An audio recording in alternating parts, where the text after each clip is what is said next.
Praise the Lord. இன்றைக்கான வசனம், மேலும் பரலோக ராஜ்யம் நல்ல முத்துகளை தேடுகிற வியாபாரிக்கு ஒப்பாய் இருக்கிறது.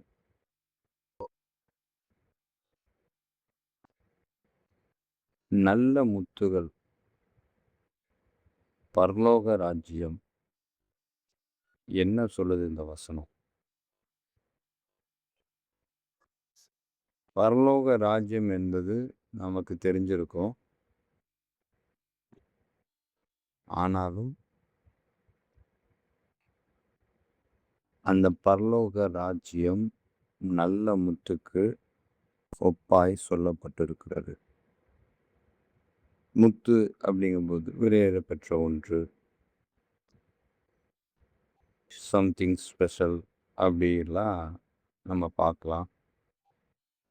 இங்கே நிறையா இருக்குது. கோல்டு இருக்குது, பிளாட்டினம் இருக்குது, சில்வர் இருக்குது, இப்படி நிறையா இருக்குது. டைமண்ட் இருக்குது, இன்னும் என்னென்னமோலாம் இருக்குது. மரகதம், கோமேதகம், இப்படிலாம் இன்னும் நிறையா விஷயங்கள் இருக்குது. இது போன்று வெளியேற பெற்றது அப்படின்னு சொல்றதை விட,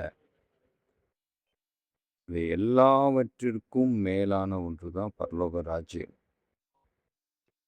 இதுக்கு அடுத்த வசனத்துல பார்த்தீங்கன்னா, இந்த முத்தை பெறுகிறதற்காக தன்னிடத்துல இருக்கிற எல்லாவற்றையும் விற்று அந்த முத்தை அவன் பெற்றுக்கொண்டான், இந்த வியாபாரி அப்படின்னு அந்த ஓமை அங்க சொல்லப்படுது.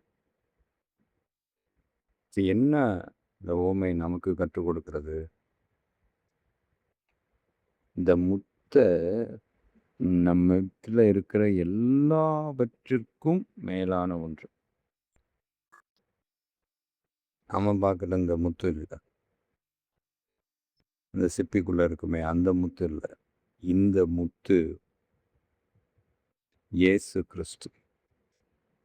இந்த உலகத்தில் இருக்கிற அனைத்து சாம்ராஜ்யங்களுக்கும் மேலானவர். உலகத்தில் படைக்கப்பட்ட அனைத்து காரியங்களுக்கும் மேலானவர். உலகத்தில் இருக்கிற அனைத்து விலையேறப்பட்டவைகளுக்கும் மேலானவர். அவருக்கு மதிப்பே கிடையாது. மதிப்பே அவருக்கு கொடுக்க முடியாது. ஏன்னா அவர் எல்லை கடந்திருக்கிறவர்.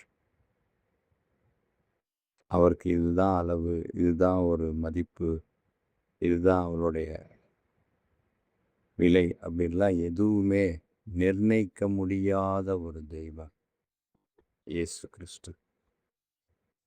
அந்த முத்தை பெறுகிறதுக்காகத்தான் இந்த வியாபாரி என்ன பண்றாரு, தன்னிடத்துல இருக்கிற எல்லாவற்றையும் விற்று, அது எதுவா வேணா இருக்கட்டும்,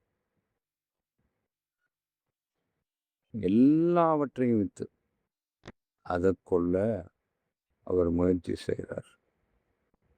முயற்சி செய்கிறார் இல்லை, வாங்கிட்டார். இந்த வசனத்தையும் இன்னொரு இன்சிடென்ட்டையும் நீங்கள் கம்பேர் பண்ணி பார்த்தீங்கன்னா ஈஸியாக உங்களுக்கு புரியும். ஒரு வாலிபன் இயேசுவின் இடத்துல நான் நித்திய ஜீவனை பெறணும்னா என்ன செய்யணும் அப்படின்னு கேட்கும்போது ஏசப்பா என்ன சொன்னார், நீ இந்த கற்பனைகள்லாம் கை கொள்ளணும் அப்படின்னு. நான் கை கொண்டுட்டு இருக்கேன். சரி, அப்போ ஒன்று பண்ணு, உன்னிடத்துல இருக்கிற எல்லாவற்றையும் விற்று தரித்திரனுக்கு கொடுத்துட்டு என்னை பின்பற்றி வா அப்படின்னு சொன்னார். அப்போது அந்த வாலிபன் அவன் என்ன பண்ணுவான், தன்னோட ஆஸ்தி மிகுதியாக இருக்குது, ஆனால் அவனுக்கு அதை கொடுக்க மனதில்லை, வருத்தத்தோடு திரும்பி போகிறான். ஆனால் இங்கே இருக்கிற இந்த வியாபாரி தன்னிடத்தில் இருக்கிற எல்லாவற்றையும் விற்று அந்த நித்திய ஜீவனை பெறுகிறது, இந்த பரலோக ராஜ்யத்தை பெறுகிறது, அந்த இயேசு கிறிஸ்துவை பெறுகிறதுக்கு ஒப்பு கொடுத்தார். இதுலேருந்து நாம் பார்க்குறது என்னன்னா, நம்ம இடத்துல இருக்கிற இன்னைக்கு விலை உயர்ந்த விஷயங்கள் எல்லாம் நமக்கு அது பெரிதாய் காணப்படும். ஆனால் இதெல்லாம் ஒன்றுமே இல்லை. நமக்கு விலை உயர்ந்த ஒரு ராஜ்யம், ஒரு பொக்கிஷம், விலை உயர்ந்தன்னு கூட சொல்ல முடியாது, விலை மதிக்க முடியாத ஒரு பொக்கிஷம், ஒரு ராஜ்யம், ஒரு மகிமை அப்படின்னா அது இயேசு தான். அவர நாம பெற்றுக்கொள்ளணும். ஒரு இடத்துல கூட வசனம் சொல்லும். "பன்றிகளிடத்தில் முத்துக்களை போடாதிருங்கள். அது எல்லாத்தையும் பெற்றுட்டு திருப்பி வந்து உங்கள பீறி போடும்." அப்படின்னா, எந்த இடத்துல எந்த விஷயத்த பேசணுமோ, அந்த இடத்துல அந்த விஷயத்த தான் பேசணும். அத விட்டு மற்ற விஷயங்கள பேசக்கூடாது. சில இடங்கள்ல ஆண்டவரே நமக்கு உணர்த்துவார். "இத இந்த இடத்துல பேசாத, இத செய்யாத" அப்படின்னு. அந்த இடத்துல நாம அத தவிர்க்கிறது நல்லது. இயேசுவ போய் நம்ம சுவிசேஷம் அறிவிக்கணும் தான். ஆனா, அதே நேரத்துல ஆண்டவர் நியமித்திருக்கிறவர்களிடத்துல போய் அறிவிக்கணும். சில இடங்கள்ல ஆண்டவர் வேணான்னு சொன்னார்னா, இந்த இடத்துல அத பத்தி பேசாதன்னு சொன்னார்னா, நாம அமைதியா வர்றது தான் நல்லது. ஏன்னா எல்லாரும் வந்து கவனத்துடன் கேட்பாங்கன்னு சொல்ல முடியாது. அத விட அந்த முத்தோட அந்த அரும அவங்களுக்கு தெரியாது. அப்ப அவங்க பீறி தான் போடுவாங்க. ஆண்டவருடைய வார்த்தை முத்தை போன்றது அப்படின்னு சொல்றார். அது விலை மதிக்க முடியாதது. அத போயிட்டு ஏனோ தானோன்னு கையாண்டுறக்கூடாது. ஏனோ தானோன்னு பேசிறக்கூடாது. இது வந்து ரொம்ப முக்கியமான ஒரு விஷயம். ஊழியர்களா இருந்தாலும் சரி, யாரா சபை மேய்ப்பரா இருந்தாலும் சரி, எந்த விதமான ஊழியம் செய்தாலும் சரி, ஆண்டவருடைய அந்த வார்த்தைய பேசும்போது, அது முத்துன்றத மனதில வைத்து பேசணும். அதற்கான அந்த கனத்த நாம கொடுக்கணும். ஆண்டவருடைய வார்த்தைய பேசுறேன்னு சொல்லிட்டு, ஒன்றுமே தகுதி இல்லாத ஒரு இடத்துல, பீறி போடுகிற ஒரு இடத்துல, ஏற்றுக்கொள்ளாத ஒரு இடத்துல சொல்லணும். சொல்லணும். கண்டிப்பா சொல்லி தான் ஆகணும். ஆனாலும், ஆண்டவர் அதற்கு ஒரு வரையறை வைத்திருக்கார்.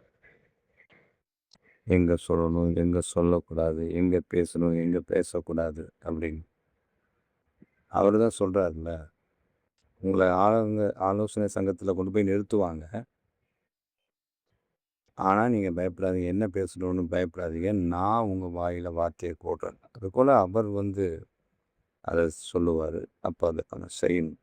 அத நாம வீணடிச்சிடக்கூடாது. அது போன்று தான் பரலோக ராஜ்யம் விலை மதிக்க முடியாத ஒன்று. அத இமேஜின் பண்ணி பாருங்களேன். ஆண்டவர் அப்படி சிங்காசனத்துல வீற்றிருக்கிற அந்த இடம் எப்படி இருக்கும்?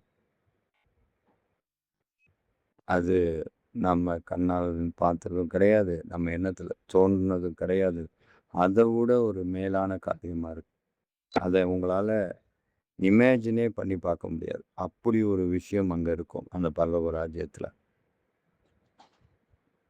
அது நமக்கு வேணும்னா, நம்ம இடத்துல இருக்கிற எல்லாவற்றையும் விற்று நாம பெற்றுக்கொள்ளணுமா?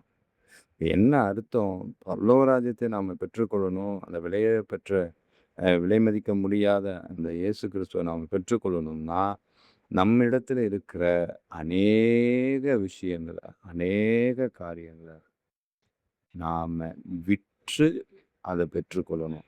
எல்லாவற்றையும் நான் வைத்துக்கொண்டு அத பெற்றுக்கொள்வேன்னா முடியாது. அது வந்து வெறும் சொத்து, பத்து, பணம், செல்வம், நகை அது மட்டும் கிடையாது. கார், பைக், வீடு இது மட்டும் கிடையாது.